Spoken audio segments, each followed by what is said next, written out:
Cordial saludo, tutora. En esta etapa final del curso de Inclusión Social de la Universidad Abierta y a Distancia UNAD, realizaremos el podcast denominado Inclusión Social, Diversidad y Participación. Me acompañan en el desarrollo de este podcast Sergio Andrés Rambau Jiménez, José Fernando Ramos Lesmes y Viviana Rodríguez Monzán. Desarrollaremos determinados conceptos acerca de la inclusión social de acuerdo con las preguntas establecidas en la guía de evaluación.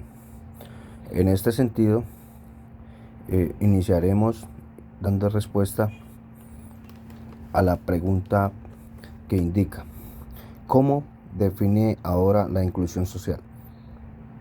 Desde luego, en esta etapa del curso se entiende a la inclusión social como la capacidad que tiene la sociedad a nivel nacional, regional y o local de garantizar a los individuos la posibilidad de ejercer sus derechos y garantías, haciendo uso de sus habilidades y obteniendo el mayor beneficio de las oportunidades sociales existentes en su entorno. No obstante, en el marco de la literatura abordada, Aparez 2016 realiza la definición más completa de inclusión social que se haya observado en las referencias bibliográficas, indicando que ésta puede entenderse como el proceso mediante el cual las sociedades, principalmente encarnadas en el Estado social, incorporan de forma efectiva y sustantiva a diversas personas y grupos en los mecanismos articulados o interdependientes de restituciones y conocimiento para protegerlos de las desventajas que producen los ámbitos económico o político y social a ciertos grupos, con la finalidad última de que estas personas puedan lograr y llevar la vida que consideran vale la pena vivir. Algunos aspectos de esta definición merecen ser analizados. Las sociedades, en tanto concepto que engloba un todo, pero es incapaz de sustentar las bases de la inclusión, observa un concepto metafísico, debe ser complementado por el Estado social como institución corpórea y dotada de las herramientas jurídicas y administrativas que le permiten incorporar de forma real y focalizada a los individuos de interés a través de los instrumentos que administra el Estado, cuya acción se administra a la redistribución de los materiales y al reconocimiento mediante el uso de recursos simbólicos. Estas acciones son necesarias para paliar los resultados que producen, por ejemplo, las instituciones económicas, como los mercados, y su marcada tendencia a transformarse en estructuras de competencia imperfectas, con determinación de precios, exagerados beneficios para los propietarios y transferencia de riqueza proveniente de los consumidores y los dueños de los factores de producción, especialmente del trabajo. Igualmente, son necesarias en el ámbito político, en el que la democracia o la decisión del pueblo se supedita en buena medida a la elección entre maquinarias políticas o gran fuerza económica y poder mediático, relegando a las minorías a la imposibilidad de ocupar cargos de elección popular si no existen mecanismos jurídicos que garantice la participación efectiva de las minorías.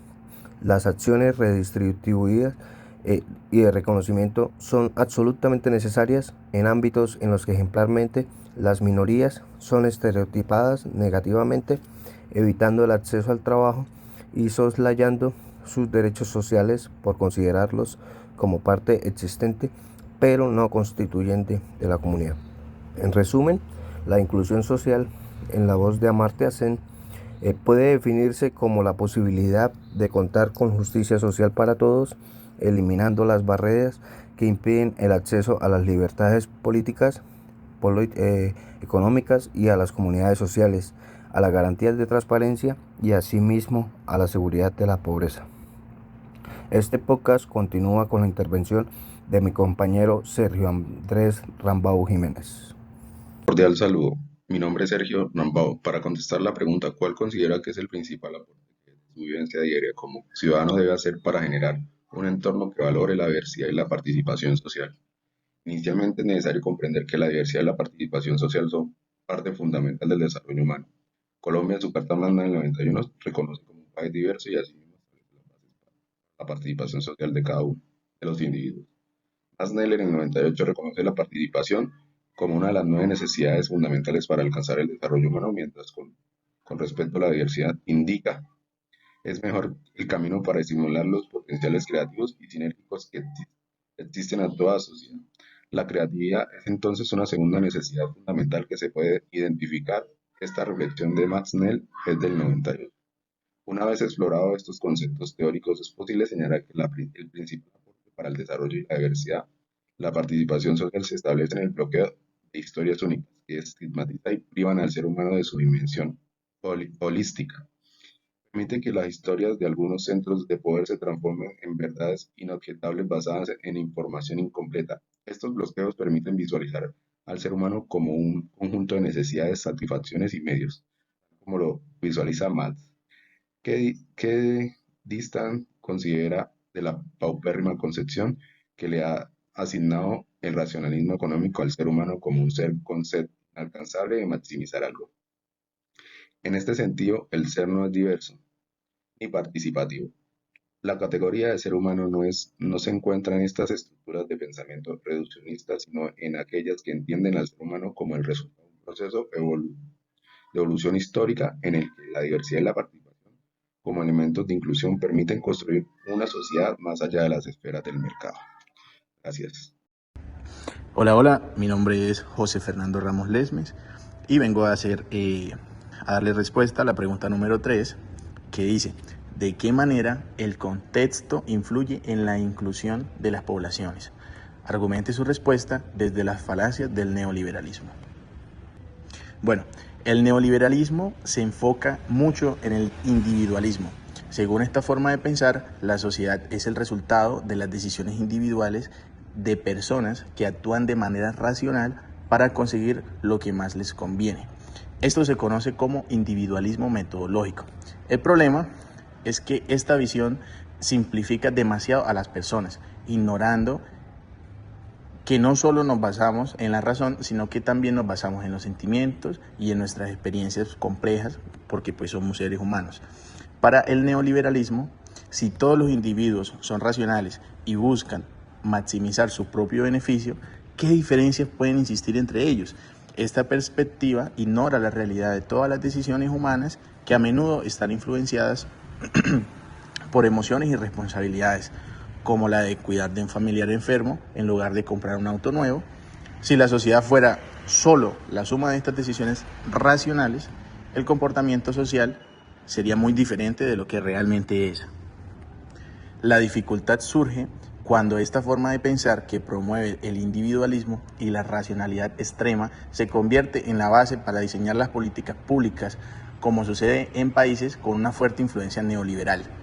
La política social, que busca reducir la pobreza, mejorar la salud, la educación, la vivienda y promover la equidad y la inclusión, necesita de la participación activa del Estado. Sin embargo, el neoliberalismo defiende un Estado pequeño, que solo se encargue de cosas básicas como la defensa nacional, la protección de la propiedad privada, la administración. Esto deja al Estado sin la capacidad ni los recursos necesarios para diseñar y llevar a cabo las políticas sociales efectivas.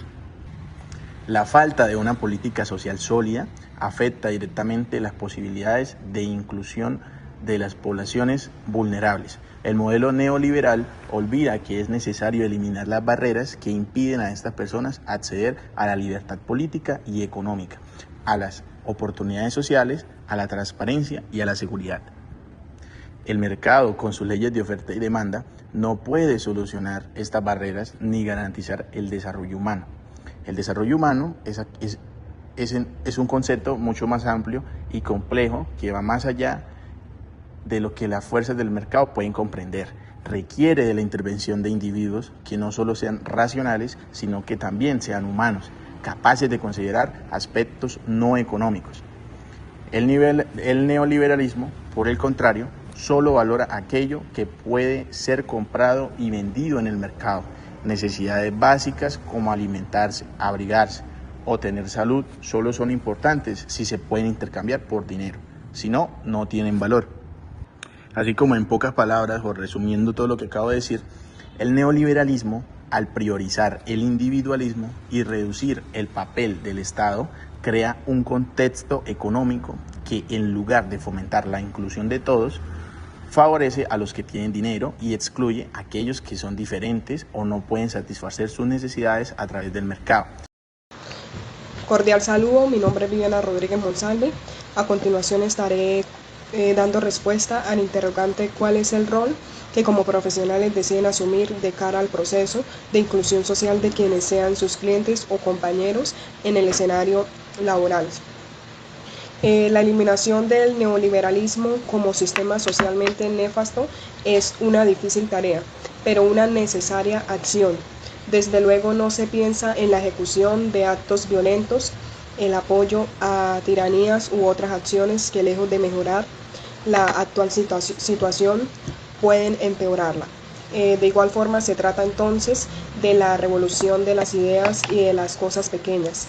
En este sentido es necesario recordar el legado que a la sociedad latinoamericana dejó José Alberto Mujica Cardona, más conocido como el Pepe Mujica, quien privará a este gran territorio de su presencia el pasado 13 de mayo del 2025. Por otro lado, una de sus principales acciones radicó en reflexionar acerca de la relación existente entre tiempo de vida y consumo. El consumismo como pilar de capitalismo neoliberal es una piedra angular en el sostenimiento de esta corriente de pensamientos económicos y políticos. Sin embargo, la producción acelerada de mercancías con destino directo a los mercados nacionales e internacionales, una reducida vida útil, una demanda ingente de recursos naturales, bajos salarios, entre otros, sienta las bases del consumismo. Es como si el Pepe Mujica explorara socialmente reevaluar la necesidad de morir, trabajando para adquirir bienes y servicios sin importancia. A nivel social, pareciera que el Pepe Mujica comprendiera y advirtiera a América Latina aquello acerca de lo que Massner al 1998 reflexionaron cuando hacían referencia al desarrollo humano como consecuencia de la satisfacción de necesidades, las pautas de consumo que el mundo rico exporta e impone al mundo en desarrollo, somete a este último a relaciones de intercambio que agudizan su dependencia, perpetúan sus desequilibrios internos y amenazan su identidad cultural. Muchas gracias, Viviana. Procederemos entonces a desarrollar la última pregunta del podcast, que básicamente nos indica cuál considera que es el aporte que da a la impronta unadista en su proceso de formación, en comprender y posibilitar la inclusión social. Es importante señalar que el proyecto académico unadista o PAT se transforma en la principal guía de la impronta unadista que permite comprender la inclusión social. En este sentido, la UNAD, a través del PAT, reconoce la triangulación social actual cuando señala: en Colombia y en el entorno global persisten escollos sociales expresados en el desempleo, la concentración de la riqueza, el aumento de las desigualdades, la pérdida de valores humanos fundamentales, el aumento de la pobreza absoluta y la marginalidad y la exclusión social. Hasta ahí el aporte del PAT.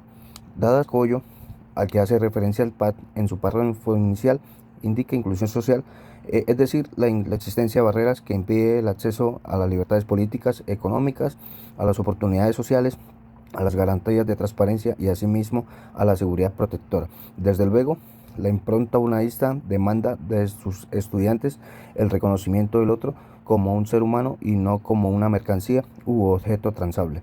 Pero la exigencia no es válida en sí misma y por eso la UNAD desarrolla en no pocos de sus cursos el concepto de desarrollo humano, tomando al ser como una entidad holística sin caer en los reduccionismos que podrían derivarse de una educación que, al ser a distancia, pudiese llegar a generar el efecto personal que acontece en las redes sociales. En este sentido, ha sido siempre claro el compromiso de la UNAD de buscar la formación de profesionales integrales con especial énfasis en el desarrollo local en un mundo de procesos globales. A este respecto, el PAT unadista reitera la necesidad de identificación del trabajo humano, la valoración de la interacción social y el cultivo del lenguaje simbólico y de aquellos valores que constituyen recursos no convencionales como la creatividad, la participación, la solidaridad, la cooperación, la ayuda mutua y la comprensión de los procesos socioeconómicos, culturales que se dan en la comunidad. Todos estos elementos de inclusión social impronta UNAISA. Esta última reflexión es aquello que ha logrado transferir la UNAD a quienes participan en este podcast y que les permitirá trabajar en la revolución de las cosas y las acciones pequeñas. Muchas gracias.